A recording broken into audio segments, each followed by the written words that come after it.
Hello everyone and welcome, I'm Andrew.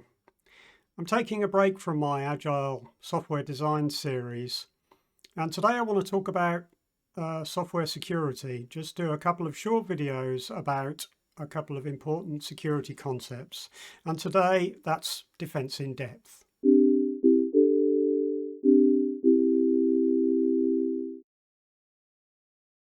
Defense in depth is an overarching high-level security principle which we can use to understand benefits of security processes and solutions in a number of ways.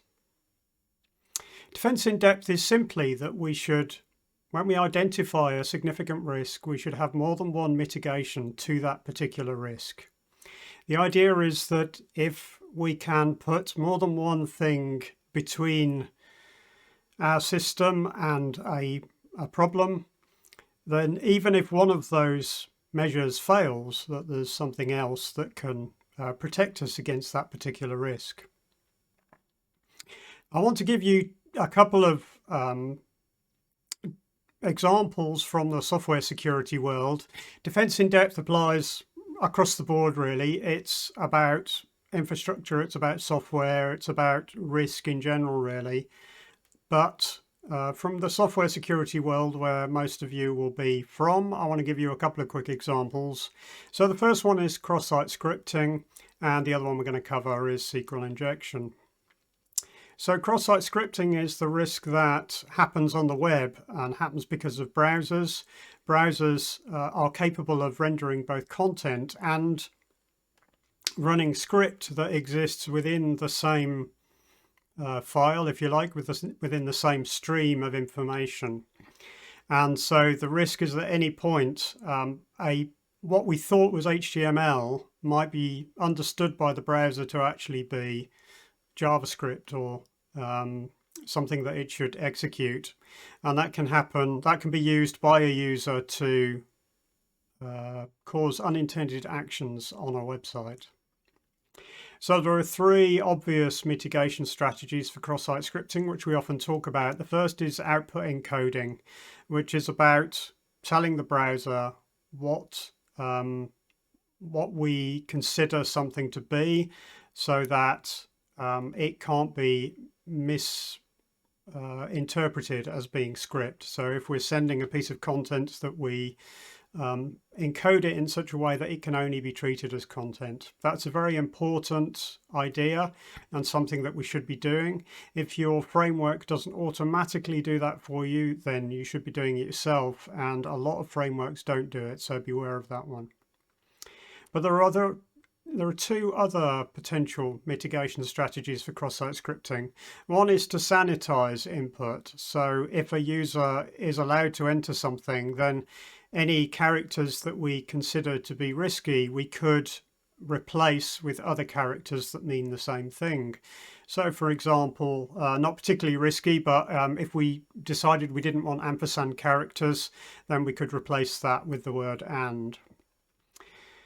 Sanitization, though, requires that you understand the data that's being input and the risk that it poses. And obviously that's a problem because there are new vulnerabilities identified all the time. We don't know all the things that are risky. And so the best approach of all to go alongside output encoding is actually validation. So validation involves setting a set of allowed characters, things that we know are safe that a user can input, as well as a set of blocked characters, which are usually character combinations that we know are not safe. So a double hyphen, for example, might be unsafe in SQL injection, which we'll come to in a moment. So we can block that, despite the fact that a single hyphen might be allowed, for example.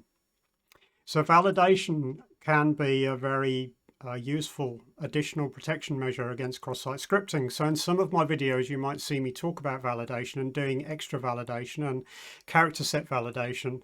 And cross-site scripting is one of the examples why. But it's not the only one. SQL injection is also a risk in our systems. The major protection against SQL injection is to parameterize our queries, not to send SQL to a database which includes data that came from the user as if it might be a statement, that we make clear that the data that is provided by the user is a parameter and must be treated as such. But again, to achieve defense in depth, we want something else as well, and validation can be that extra protection mechanism. As I mentioned, we can disallow the double hyphen character or character combination, which can be used to affect a SQL statement by commenting off a part of the statement that was intended to be included after the user input. So validation, when you see me talk about validation and character set validation, that's why I talk about it, and that's why there's a package called .NOT_standard.validation, which exists for the .NET world to help protect and provide additional character set style validation for user input. Now you can go to the OWASP website to see more details about specific risks. Cross-site scripting and SQL injection are two that we'll find detailed on the OWASP website.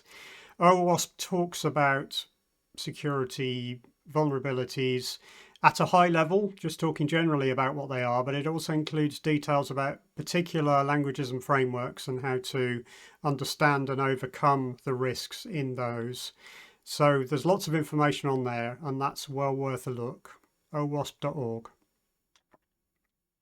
Okay, so that's it for Defense in Depth. That's all I wanted to say, really. Just remember that it's a high-level, overarching security principle that we should apply wherever we possibly can. If we can identify a risk, then we should protect against that risk by employing more than one mechanism. And that makes sure that even if a single mechanism fails, that there's something else to protect us against that risk. So in the next episode, I want to talk about the principle of least privilege, which is a part of a defense in depth strategy, really. If you hang on for just a minute, there'll be a link up that you can click on and it'll take you straight to that video. Thanks for watching. I hope you'll join me again soon.